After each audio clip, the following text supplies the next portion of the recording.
അൽ ഖാമിസു അഞ്ചാമത്തെ കാര്യം. 8 കാര്യമുണ്ട് പറഞ്ഞു. 8ൽ അഞ്ചാമത്തെ എന്താ അറിയോ? കൂനൽ മുനാദറത്തു വാദപ്രതിവാദം നടക്കണം. അത് ആവലയും എവിടെ ആവണം? ഫിൽ ഖൽവത്തി ജനങ്ങളെ തൊട്ടൊക്കെ ഒഴിഞ്ഞ സ്ഥലത്ത് നടക്കാൻ രണ്ടാളും കുറിച്ച് ഇങ്ങനെ താക്കിക്കുക.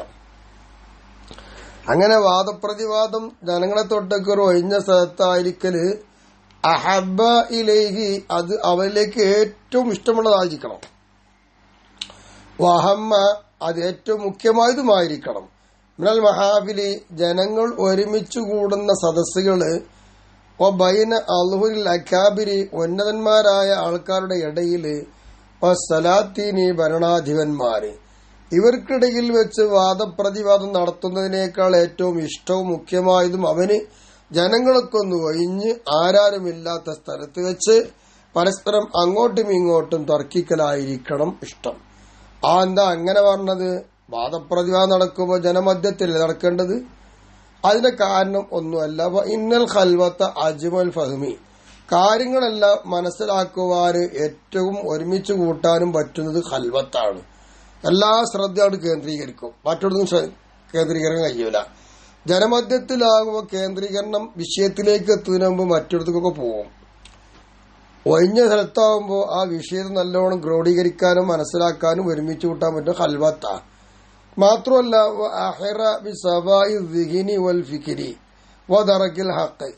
ഹക്കിനെ മനസ്സിലാക്കുക, ചിന്ത, ഹൃദയം എന്നിവ തെളിച്ചെടുക്കുക എന്നതുകൊണ്ട് ഏറ്റവും ബന്ധമായതും യോജിച്ചതും ഖൽവത്താണ്.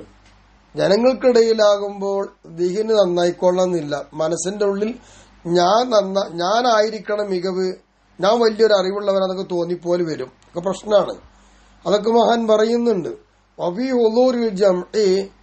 സമ്മേളിക്കുന്ന ഏതെല്ലാം ജനങ്ങൾക്കെല്ലാവരും ഒരുമിച്ച് കൂടുന്ന സദസ്സിലുള്ള വാദപ്രതിവാദം അങ്ങനെ വരുമ്പോ ജനങ്ങൾ സമ്മേളിക്കുന്നതിനും ഹാജരാകുന്നതിനും ഉണ്ട് ഒരു കാര്യമുണ്ട്. എങ്ങനത്തെ കാര്യം? യുഹരിക്കു അത് ഇളക്കി പുറപ്പെടുവിക്കും. എന്തിനെ?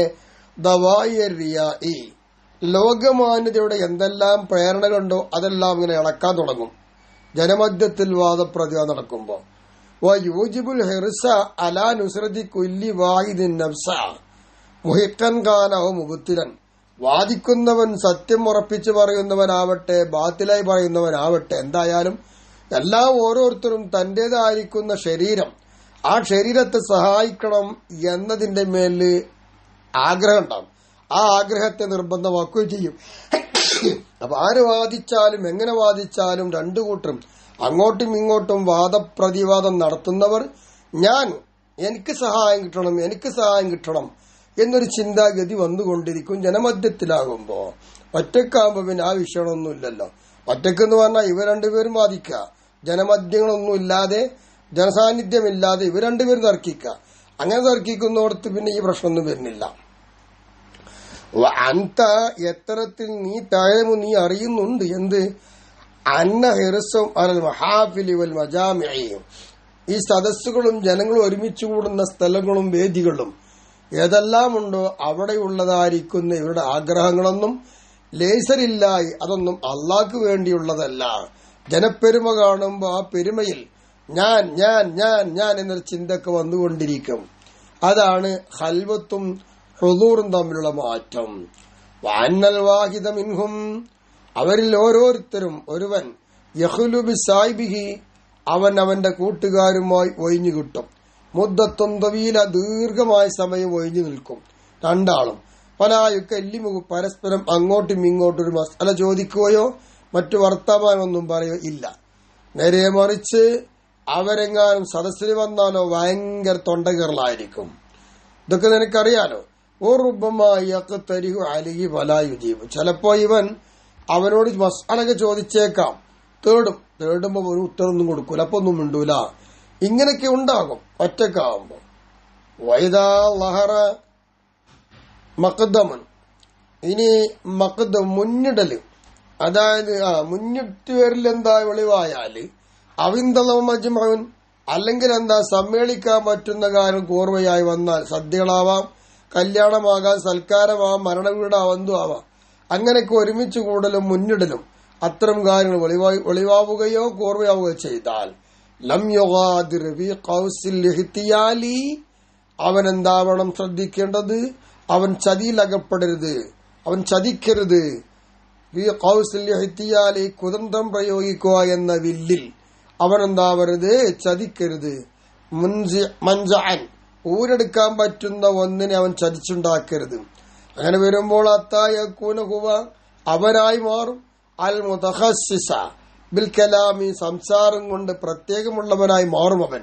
അങ്ങനെ വരുന്ന രീതിയിലുള്ള കുതന്ത്രങ്ങളും പ്രയോഗം നടത്തിപ്പോകരുത്. അപ്പൊ ചുരുക്കത്തിൽ വാദപ്രതിവാദം ജനമധ്യത്തിലാവാം ഒക്കെയാവാമെങ്കിലും നല്ലത് ജനങ്ങളെ തൊട്ട് ഒഴിഞ്ഞു നിന്നുകൊണ്ട് പരസ്പരം അങ്ങോട്ടും ഇങ്ങോട്ടും തർക്കിക്കുക, അതിൽ കാര്യം ഗ്രഹിക്കുക, അതാണ് നല്ലത് എന്നാണ്. അഞ്ചാമത്തെ കാര്യം അസാദിസു, ആറാമത്തെ കാര്യം എന്താണെന്നറിയോ? അയ്യക്കൂനാബി തൊലബിൽ ഹഖി, അവൻ ഈ വാദപ്രതിവാദം നടത്തുമ്പോൾ അവന്റെ മനസ്സിൽ എന്ത് വേണമെന്നറിയോ? സത്യത്തെ അന്വേഷിക്കുക എന്ന കാര്യത്തിലായിരിക്കണം അവൻ ചിന്തിക്കേണ്ടത്. ഏതുപോലെയൊക്കെ നാഷിദി ലാല്ലത്തിൻ, സാധനം വീണുപോയാൽ അത് തെരഞ്ഞു നടക്കുന്ന അന്വേഷിക്കുന്നവനെ പോലെ, വീണുപോയ സാധനം അത് എപ്പോ കിട്ടും, എങ്ങനെ കാരണക്കുവാൻ അന്വേഷിക്കുമോ ആ സാധനം കിട്ടാൻ, അവനെ പോലെയായിരിക്കണം ഒരു സത്യാന്വേഷിയായിട്ടായിരിക്കണം ഇവ നടക്കേണ്ടത്.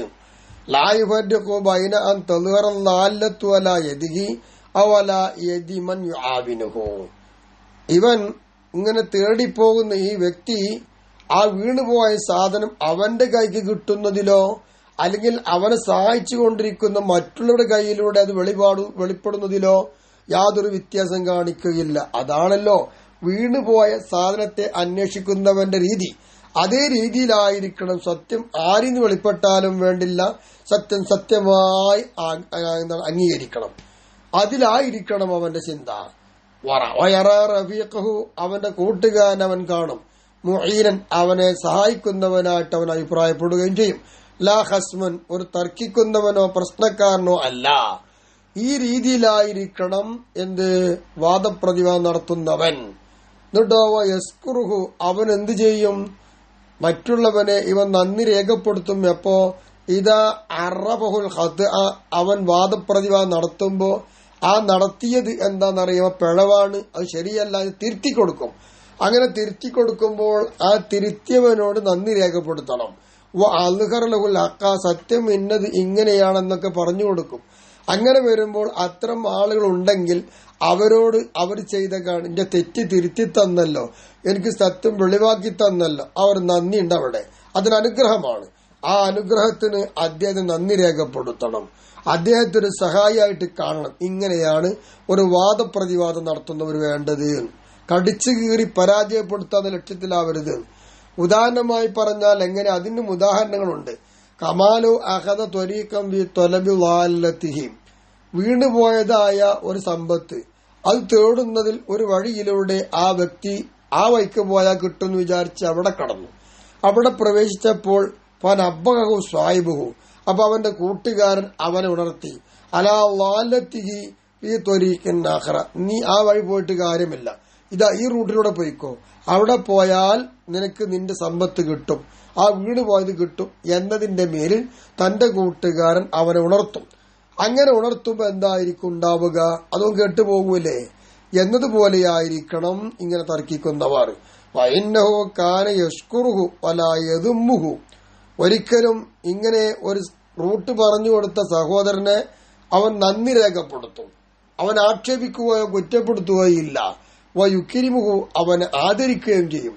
വയഫറഹു ബിഹി, അവനെ കൊണ്ട് സന്തോഷിക്കുകയും ചെയ്യും. ഇതാണ് ഒരു മനുഷ്യന്റെ വീണുപോയ സമ്പത്തിനെ കുറിച്ച് ആരെങ്കിലും അറിയിച്ചു കൊടുത്താൽ ആ വീണ് പോയ സമ്പത്തിന്റെ ഉടമ ചെയ്യുന്ന പണി അങ്ങനെയാണ്.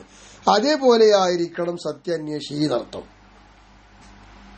വഹകദ, നമ്മൾ ഈ പറഞ്ഞതുപോലെയായിരുന്നു കാനത്ത് മുശാവറാത്തു സ്വഹാബത്തി റളിയല്ലാഹു അൻഹും, മഹാന്മാരായ നബിന്റെ നുബുവത്തിന്റെ വെളിച്ചം കണ്ട് ഹിദായത്ത് ലഭിച്ച സംശുദ്ധരായ സ്വഹാബാക്കൾ റളിയല്ലാഹു അൻഹും അവരുടെയൊക്കെ കൂടിയാലോചനകൾ ഇങ്ങനെയായിരുന്നു. പരസ്പരം അങ്ങോട്ടും ഇങ്ങോട്ടും നന്ദി രേഖപ്പെടുത്തി ആദരിക്കുക, കുറ്റപ്പെടുത്താതിരിക്കുക, അങ്ങനെയായിരുന്നു. എത്രത്തോളം എന്ന് വെച്ച ഒരു കഥ പറയാം. അത്ത ഇന്ന ഇമ്രാത്തൻ, നിശ്ചയമായിട്ടൊരു പെണ്ണ് റദ്ദത്ത് അല ഉമറ റളിയല്ലാഹു അൻഹു, ഉമർ റളിയല്ലാഹു തആല അൻഹുവിന്റെ മേൽ ഒരു പെണ്ണൊരു വിഷയം മടക്കി കൊടുത്തു. വറബ്ബഹതുഹു അലൽ ഹഖ്, സത്യം ഇന്നതാണ് എന്നതിന്റെ മേലിൽ ഉമർ റളിയല്ലാഹു തആല ഉണർത്തുകയും തിരുത്തി കൊടുക്കുകയും ചെയ്തു ആ പെൺകുട്ടി. വഹുവ എത്തരത്തിൽ ഉമർ റളിയല്ലാഹു അൻഹു പ്രസംഗപീഠത്തിലാ ഫീ ഖുതുബത്തി, തന്റെ ഖുതുബയിൽ പ്രസംഗപീഠത്തിൽ നിൽക്കുന്ന സമയമാണ്. അലാ മലഇൻ മിനന്നാസ്, ജനങ്ങൾ വലിയൊരു സംഘമുണ്ട്.